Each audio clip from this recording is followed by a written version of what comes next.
মানুষকে মাফ করে, যে মানুষকে মাফ করতে হবে, মানুষের উপরে ক্ষেপে উঠতে হবে না। এই স্বভাবে আপনাকে গড়তেই হবে যে কোনো মূল্যে।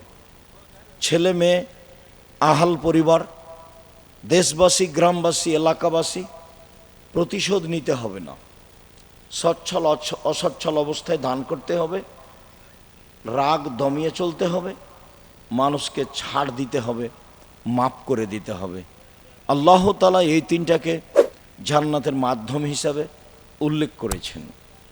আমি দ্বিতীয় যেটা বলতে চেয়েছি সেটা হলো এইটা, যে প্রতিশোধ নিব না, ছাড় দিয়ে যাব, মাফ করে দিয়ে যাব।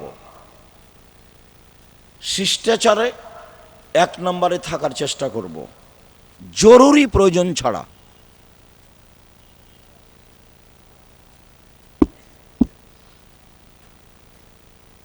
এই ছেলে, এটা কি তোমাদের কারণে হচ্ছে নাকি? তোমরাই কি কিছু করছো?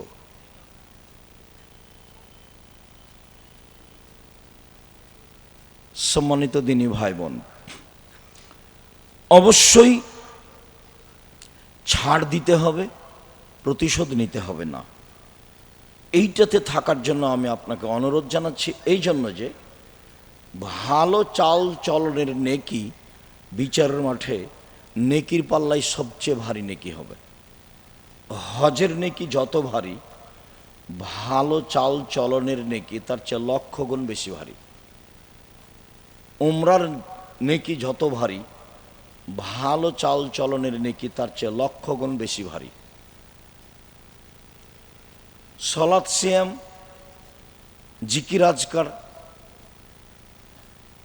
তাসবিহ তাহলিল, এসব নেকির যত ভারী, এর ওজন যত, ভালো চাল চলনের নেকি তার চেয়ে 1000 গুণ বেশি ভারী। মানুষের পাপ নেকি বিচারের মাঠে ওজন হবে মর্মে আমি অনুরোধ জানিয়েছি যে এখান থেকে নিয়ে যাব ভালো চাল চলন। প্রতিবেশী, দেশবাসী, আত্মীয় স্বজন কারোর সাথে মন্দ আচরণে জীবিকা নির্বাহ করতে রাজি নই। কারোর সাথে খারাপ আচরণ করে 1 দিন 1 ঘন্টা বাঁচতে রাজি নই। জুলুম করে, মানুষের ওপর অন্যায় বিচার করে, মানুষের বদনাম গীবাত করে, মানুষের মান সম্মান নষ্ট করে 1 দিন 1 ঘন্টা বাঁচতে রাজি নই। আল্লাহ রসুল বিদায় হজে অনেক কথা বলেছেন, তার একটা কথা বলেছেন, দেখো মানুষের মান সম্মান হচ্ছে কাবা ঘরের মান সম্মানের মতো।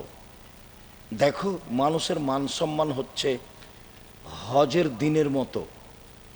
দেখো মানুষের মান সম্মান হচ্ছে মক্কা শহরের মতো। মানুষের মান সম্মান রক্ষা করার চেষ্টা করো, জাহেলিয়াতকে ভেঙে দিতে হবে। কুল্লু আমরিন মিন জাহেলিয়া, জাহেলিয়াতের যুগে যত অপছন্দ নোংরা নীতি ছিল পুরুষ নারী মিলে, সবকে আমি পায়ের নিচে রেখে দিলাম। এই ভাষণ রাসূল সাল্লাল্লাহু আলাইহি ওয়াসাল্লাম বিদায় হজে দিলেন। আমি দ্বিতীয় চেয়েছি, অবশ্যই আপনি ছাড় দিয়ে মন্দ আচরণ ত্যাগ করে যে কয়েকদিন বেঁচে থাকবেন, বেঁচে থাকার চেষ্টা করবেন, আমার জরুরি অনুরোধ। 3, আপনার ছেলে মেয়ের উপরে জাতি নির্ভর করছে। আপনি আর আমি যেভাবে ছেলে মেয়ে মানুষ করতে চেয়েছি, এইটা দিয়ে জাতি রক্ষা হবে না। বাংলাদেশের ছেলে মেয়েরা শিক্ষা অর্জন করে ঠাকুরের গান বলে, ওমা তোমার আকাশ তোমার বাতাস। বাংলাদেশের ছেলে মেয়েরা শিক্ষিত নয়। বাংলাদেশের ছেলে মেয়েরা শিক্ষা অর্জন করে শহীদ মিনার তৈরি করে। শহীদ মিনার তৈরি করে ওদের কি হবে? এখন যে 2000 মানুষ মারা গেলে এদের কোন মিনার তৈরি করতে হবে? শহীদ মিনার যদি তৈরি করতাম তাহলে সৈয়দুশ শুহাদা হামজা ইবনে আব্দুল মুত্তালিব, একবারে আদম থেকে নিয়ে কিয়ামত পর্যন্ত যত মানুষ শহীদ হয়েছে, যত মানুষ শহীদ হচ্ছে, যত হবে কিয়ামত পর্যন্ত, সবার চেয়ে দামি মানুষ হলেন হামজা ইবনে আব্দুল মুত্তালিব। শহীদ হিসাবে শহীদ মিনার তৈরি করলে তারই শহীদ মিনার তৈরি করতাম। তাহলে আপনি জাতির জন্য ছেলে মেয়ে মানুষ করতে পারেননি। ছেলে মেয়ে মানুষ করেছেন, ও হলো চোর ডাক্তার, ও হলো প্রতারক ধোঁকাবাজ ডাক্তার, রাসূলের আদর্শ বুঝেনি। তাহলে আপনি জাতির জন্য কি ছেলে মেয়ে মানুষ করলেন? আপনার ছেলে মেয়ে জাতিকে রক্ষা করতে পারলো না। বহু জায়গাতে আল্লাহ কোরআন মাজিদে বলছে, ফেরাউন তার সম্প্রদায়কে সৎ পথ দেখাতে পারেনি, ফেরাউন তার সম্প্রদায়কে সঠিক পথে পরিচালনা করতে পারেনি। ফেরাউনের এমনিতেই হুঙ্কার আর দাবি যে হামান উঁচু প্রাসাদ নির্মাণ করো, আমি মূসার রবকে হত্যা করব। আমি মনে করছি মূসা মিথ্যার ভিত্তিতে মূসা দিনরাত কাটাচ্ছে, ও আমাদের মান সম্মান নষ্ট করে দিবে। এসব ফেরাউনের এগুলো ফালতু কথা। ফেরাউন জাতিকে রক্ষা করতে পারেনি, এই কথা আল্লাহ কোরআন মাজিদে বহুবার বলেছেন। সে জাতিকে ভুল পথে নিয়ে গেছে। আপনি ছেলে মেয়ে মানুষ করলেন কি করতে? জমি চাষ করে খাওয়াই ভালো ছিল, দিন মজুরি করে খাওয়াই ভালো ছিল। রুজি তো হয় একটা। মূর্খ মানুষও তো ব্যবসা বাণিজ্য করতে পারে, ব্যবসা বাণিজ্য করে খেত। 25-30 বছর যাবত তাকে পড়ালেন, 40 বছর যাবত তাকে পড়ালেন, বিবাহ শাদী দিলেন না। 30-32-35 বছরে বিবাহ শাদী দিলেন, খালি বললেন ইস্টাবলিশড হতে হবে। বাহ, নিজের পায়ে দাঁড়াতে হবে। মেয়েও শিখলো চাকরি করব, তারপরে বিবাহ। জেনাতে সয়লাভ, জেনার বন্যা। ছেলেও বুঝলো তাই, মেয়েও বুঝলো তাই। এক সময় এই প্রজনন দেখা দিয়েছিল খুব বেশিভাবে, যার কারণে হাজারো লক্ষ মেয়ে এখন বাংলাদেশে আছে যাদের বিবাহ হয়নি, যাদের বয়স 35, 40, 45, 50। তার মানে ওরা ইস্টাবলিশড হবে, তারপরে বিবাহ। সমাজের সেবা করবে, মাঠে নেমে যাবে। আমি আপনার ছেলে মেয়ে এভাবে লালন পালন করা চাইনি। আমি চেয়েছি আপনার ছেলে জাতিকে রক্ষা করুক। কিভাবে করবে সেটা আপনি দোয়া করেন আল্লাহর কাছে, ছেলে দোয়া করুক আল্লাহর কাছে, এবং সেই মানের বিদ্যা অর্জন করুক। জাতিকে পরকালমুখী করতেই হবে যে কোনো মূল্যে। জাতিকে বুঝাতে হবে মানুষের বিচার হবে, হক বাতিলের বিচার হবে, মানুষের মরণ হবে, মানুষ মানুষের কল্যাণে থাকবে। মানুষ মানুষের অর্থ সম্পদ লুটেজ নেওয়ার জন্য জন্ম নেয়নি, শিক্ষা অর্জন করেনি। মানুষ মানুষের মান সম্মানের হানি করবে এই জন্য মানুষ জন্ম নেয়নি, এই জন্য শিক্ষা অর্জন করেনি। সব ধরনের জাহেলিয়তকে, বন্যতাকে, বর্বরতাকে, ধোঁকাবাজিকে, শয়তানিকে, জুয়াচ্চরিকে, স্বৈরাচারীকে সব আল্লাহ রাসূল বিদায় হওয়ার দিন পায়ের নিচে রেখে দিয়েছেন, বলে গেছেন জাতির সামনে শিষ্টাচার দিয়ে গেলাম। এক গিলাস পানি পান করলে 5টা বিধান লাগে। আপনি ছেলে মেয়ে এইভাবে মানুষ করেন। আব্দুল্লাহ বক্তব্যের এক পর্যায়ে অনেক পরামর্শ দিয়েছিল, তাহলে আমরা এখন কি করতে পারি? জাতিকে বাঁচাতে হলে নির্বাচন পদ্ধতির পথ ঘাটগুলি তো ভালো দেখতে পেলাম না, তো তাহলে এখন আমাদের কি হবে, আমরা কি করব? তো ভালো ভালো কয়েকটা পয়েন্ট উল্লেখ করলো যে আপাতত এইগুলো করি। ছেলে মেয়েকে মানুষ করেন জাতিকে বাঁচানোর জন্য, জাতিকে পরকালমুখী করার জন্য, জাতিকে আল্লাহকে চেনানোর জন্য, জাতিকে মোহাম্মদ সাল্লাল্লাহু আলাইহি সাল্লামকে চেনানোর জন্য। মোহাম্মদ সাল্লাল্লাহু আলাইহি সাল্লামের জন্মদিবস পালন করলো, একবার ট্রাকে উঠে মিলাদ করলো। এটা দিয়ে ও জাতির কি করলো? সিগারেটও হাতে আছে, দাড়িও চাচা আছে, রং মেখে আছে, আর বলছে মিলাদ। মিলাদ করছে, এ দিয়ে জাতি রক্ষা হবে? এটা কথা হলো? এরকম করা, হইচই করা, নবীর নামে চিল্লা চিল্লি করা, আর ওমা তোমার আকাশ তোমার বাতাস, এর আবার পার্থক্য কি?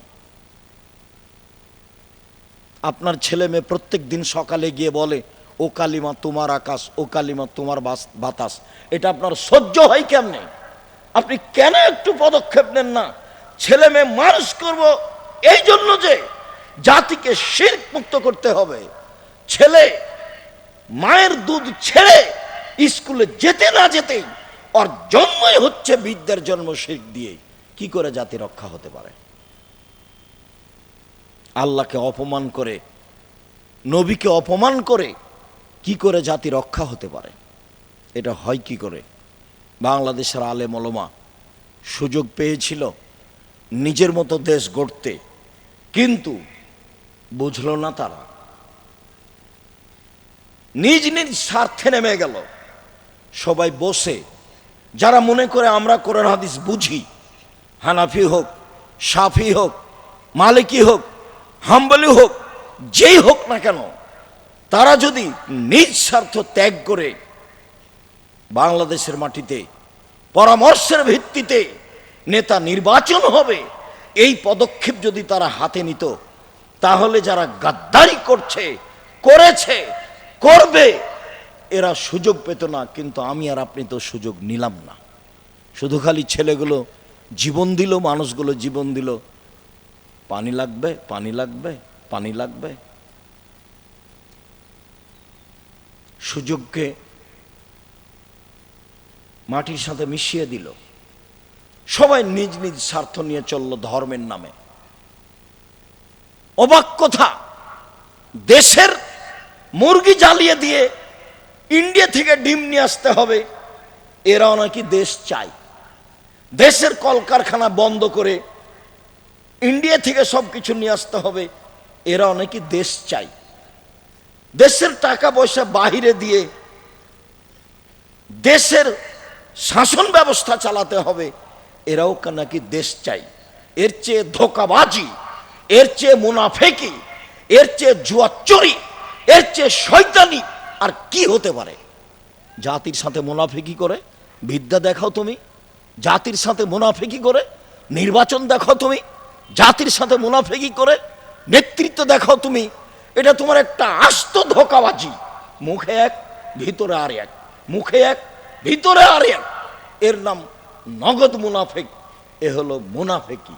এ আচরণ দিয়ে জাতির কল্যাণ আনা যাবে না। আপনার ছেলে মেয়েকে দেখি ছুটে বেড়াচ্ছে মোটরসাইকেল নিয়ে। তোমার আমাদের নেতার চরিত্র ফুলের মতো পবিত্র, আপনার ছেলে মেয়ে তো দৌড়ে বেড়াই, এই যে এখনো বেড়াচ্ছে মোটরসাইকেল নিয়ে ঘুরে বেড়াচ্ছে। ও কি করতে পারে জাতির? কি করতে পারে ও জাতির? ও কিছুই করতে পারে না জাতির। জাতির অর্থ সম্পদ লুটে খাবে। এই জন্য আপনি ছেলে মেয়ে মানুষ করেছেন। দুঃখিত, এটা চাইনি। মানুষ হিসাবে বুঝে চেষ্টা চালিয়ে যাচ্ছি। তাই সব সময় বলি, দাঁড়ালে বলি, শিরক মুক্ত প্রতিষ্ঠান জামিয়া সালাফিয়া, বিদআত মুক্ত প্রতিষ্ঠান জামিয়া সালাফিয়া, দল মুক্ত প্রতিষ্ঠান জামিয়া সালাফিয়া, সংগঠন মুক্ত প্রতিষ্ঠান জামিয়া সালাফিয়া, হিংসা মুক্ত প্রতিষ্ঠান জামিয়া সালাফিয়া। মনে বড় সাত, এই দেশে উন্নত মানের প্রতিষ্ঠান গড়ে বাংলা, ইংরেজি, আরবি উন্নত মানের বাচ্চাদের শিক্ষা দিয়ে জাতির অন্যায়ের বিরুদ্ধে লড়বো। মুখে কলমে মিডিয়াই লড়বই লড়বো ইনশাআল্লাহ। কতটুকু সফল? সফলতা যার হাতে আছে সে বুঝবে। সফলতা যার হাতে আছে ও বুঝবে। অবাক কথা, ক্ষমতা দিয়ে মানুষের চালচলন ঠিক করতে হবে, অবাক হিসাব। ফেরাউন ডুবে গেছে, মাঠ তো দখল হয়ে গেছে। মুসা আলাইহিস সালাম করলেই তো হয়। নদীর উপরে গিয়ে বালুর চরে চরে ঘুরে বেড়াচ্ছেন কেন? আকীদা দিয়ে, আদর্শ দিয়ে, বিদ্যা দিয়ে জাতির পরিবর্তন করতে হবে, এটা আমার দাবি। আপনার ছেলে মেয়েকে নিজের ভাষায় যেটা বলি, মানুষের মতো মানুষ। মানুষের টাকা লুটে খেলো, তখনও মানুষের মতো মানুষ। মানুষকে জেল হাজতে দিল, তখনও মানুষের মতো মানুষ। ধোঁকা দিয়ে, প্রতারণা দিয়ে ওষুধ লিখলো, তবুও মানুষের মতো মানুষ। ইঞ্জিনিয়ারের নাম দিয়ে টাকা চুরি করে নিল, তখনও মানুষের মতো মানুষ। কি করে আপনি বলতে চাচ্ছেন যে আমি চেয়েছি ছেলে মেয়েকে মানুষের মতো মানুষ করতে? ভুল হিসাব। তৃতীয় হলো এইটা। আজকের মতো শেষে চলে আসলাম। আমি চেয়েছি সম্মানিত দিনী ভাই বোন 5 ওয়াক্ত সালাতে অটল থাকবেন, কোরআন তেলাওয়াতে অটল থাকবেন, আদর্শে অটল থাকবেন। আদর্শে অটল মানে সচ্ছল হই, অসচ্ছল হয়ে দান করব, সবসময় দেওয়ার হাতে থাকতে। 10 টাকা একটা কয়েন, কয়েন বুঝেন কি আপনারা? কয়েন বুঝেন? 1 টাকা যেগুলো কাঁচা টাকা যেগুলো, সেগুলো 1 টাকা। এটা হলো 1 নম্বর, মাথায় রাখবেন। কেন? ইবাদত হিসেবে এত শক্তিশালী পাওয়ারফুল ইবাদত পৃথিবীতে নেই, এত ক্ষমতা ধরে ইবাদত পৃথিবীতে নেই। একটা থেকে আর একটা ঘটিয়ে দিতে পারে এমন অবাক ইবাদত, তার নাম দান। আপনি টাকাটি দোকানপাটে খরচ করেছেন, এটা আমি চাইনি। সাধারণ খাবেন, থাকা খাওয়া হবে সাদা সিধে, পোশাক পাতি হবে সাদা সিধে, চাল চলন হবে সাদা সিধে। তাহলে এটা ঈমান, তাহলে এটা ঈমান, তাহলে এটা ঈমান। তোমরা শোনো না, তোমরা শোনো না, তোমরা শোনো না। মুহাম্মদ সাল্লাল্লাহু আলাইহি ওয়াসাল্লাম এভাবে বলছেন।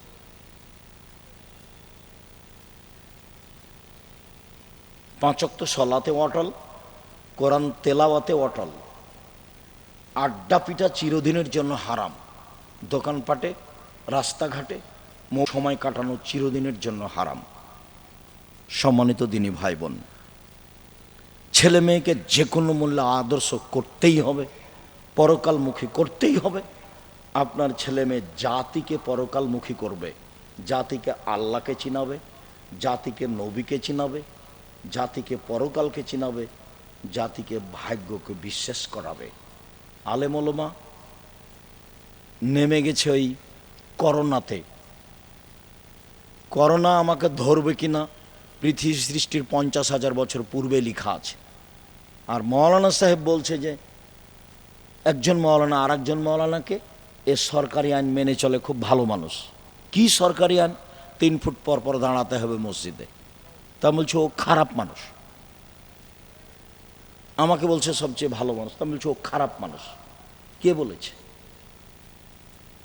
আর যদি একদিনও কাবা ঘরে পায়ে পা না মিলিয়ে দাঁড়াই, তবু এটাই নীতি, নবীর নীতি, কিয়ামত পর্যন্ত পরিবর্তন করা যাবে না। মানুষের নীতির 5 পয়সা দাম নেই। কার নীতি চালু রাখতে হবে সব সময়? মুহাম্মদ সাল্লাল্লাহু আলাইহি ওয়াসাল্লামের। ছেলে মেয়ে এটা করবেন।